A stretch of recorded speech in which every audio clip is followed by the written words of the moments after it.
Part में हम बात करेंगे इंडियन बैंकिंग सिस्टम के बारे में। जब इंडियन बैंकिंग सिस्टम की अगर हम बात करें तो सबसे पहले एक हमारा टॉपिक आता है सेंट्रल बैंक। सेंट्रल बैंक की बात कर लेते हैं। सबसे पहले सेंट्रल बैंक, केंद्रीय बैंक जिसको कहते हैं। सेंट्रल बैंक की अगर हम बात करें तो सेंट्रल बैंक क्या होती है, तो ये किसी भी कंट्री का अपेक्स बैंक होती है। अपेक्स करने का मतलब है सबसे ऊपर, जो सबसे हेड होता है वो बैंक होती है सेंट्रल बैंक। जो जिसका कार्य क्या होता है, तो इसका कार्य ऑल बैंक को, जितना भी बैंक है उसको कंट्रोल करने का, उसके लिए लॉ बनाने का, उसको ऑथराइज करने का, ये सब काम जो है, यानी कि उसके लिए जो है नियम बनाने का काम करना है, उसको पूरा जो है नियंत्रण करने का काम करेगा, उसके सभी कार्यों को देख रेख करेगा, उसको जो है ऑर्डर देगा क्या करना है क्या नहीं करना है, रेट ऑफ इंटरेस्ट डिसाइड करेगा कितना होगा, इंटरेस्ट कितना होगा, सूद कितना लिया जाएगा। उसके साथ साथ मनी फ्लो का जो होता है, मुद्रा जो है, यानी कि इन्फ्लेशन डिफ्लेशन जो होता है, यानी कि मुद्रा का कभी कभी जो देखते हैं कि महंगाई बढ़ जाता है या घट जाता है, ये सभी का देख जो कंट्रोल करने का पावर जो होता है वो किसके पास होती है,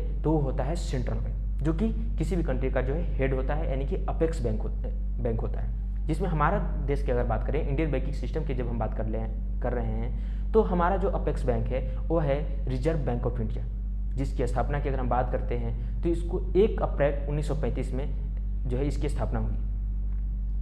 भारतीय रिजर्व बैंक की अगर हम बात करते हैं, रिजर्व बैंक ऑफ इंडिया की अगर हम बात करें, तो ये पूरे देश के जो है वो बैंकिंग सिस्टम को कंट्रोल करने का काम करता है। लोग उसके लिए लॉ भी बनाता है, उसके लिए जितने भी उसको आवश्यकता पड़ने पर जो कमर्शियल बैंक होते हैं, जो व्यावसायिक बैंक होते हैं, उसको जो है लोन भी प्रोवाइड कराता है। तो इस प्रकार से अनेक कार्यों को जो है करने का काम जो है वो सेंट्रल बैंक करता है, जो कि हमारे देश में सेंट्रल बैंक है RBI। उसके साथ साथ जो है इसमें सबसे महत्वपूर्ण जो रोल अदा करता है, अपना जो महत्वपूर्ण इंपॉर्टेंस जो जिसका रहता है वो है कमर्शियल बैंक। व्यवसायिक जो बैंक है उसका महत्वपूर्ण योगदान इसमें रहता है। कमर्शियल बैंक की अगर बात करें तो हमारे देश में इसका बहुत ही एक अनेक क्षेत्रों में भी, जैसे कि जितना भी अधिकांश जो बैंक हमको देखने को मिलता है, जो सामान्य रूप से हमको सर्विस दे रहे हैं, वो बैंक जो है कमर्शियल बैंक के अंतर्गत ही आता है। कमर्शियल बैंक जो कि लोगों के सेविंग को जो है क्या करता है, अपने पास एक्सेप्ट करता है। कमर्शियल बैंक के अगर मुख्य कामों को करें तो लोगों के सेविंग को एक्सेप्टिंग करने का काम उसका है। उसके साथ साथ लोगों को जो है लोन या एडवांसेज देने का काम है, ये मुख्य इसका काम है जो कमर्शियल बैंक होते हैं, व्यावसायिक बैंक होते हैं। उसके साथ साथ अगर हम बात करें भारत में बैंकिंग सिस्टम की, जब हम बात करते हैं तो पता चलता है कि 1969 में जो है सरकार ने कई बैंकों को जो है राष्ट्रीयकृत किया। उसको कुछ जो है राष्ट्र के अंदर जो है राष्ट्रीयकृत किया, राष्ट्र के अंदर में लाया, गवर्नमेंटल बनाया, गवर्नमेंट के अंदर लाया। उसके साथ साथ जो है अगर हम बात करते हैं तो टोटल जो अभी जो राष्ट्रीयकृत बैंकों की संख्या है वो है 21।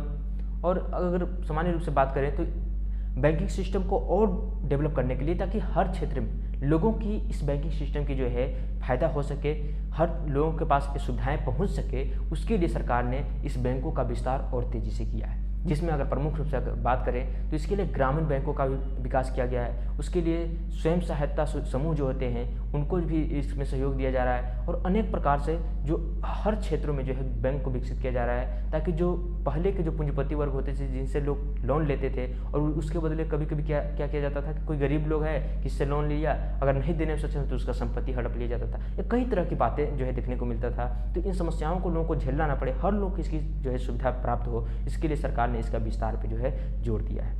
तो इस प्रकार से इस पार्ट में हम सामान्य रूप से भारतीय बैंकिंग सिस्टम यानी कि जो है इंडियन बैंकिंग सिस्टम के बारे में चर्चा किए। अगले पार्ट में मिलते हैं एक नए टॉपिक के साथ। तो इस पार्ट के लिए इतना ही, धन्यवाद।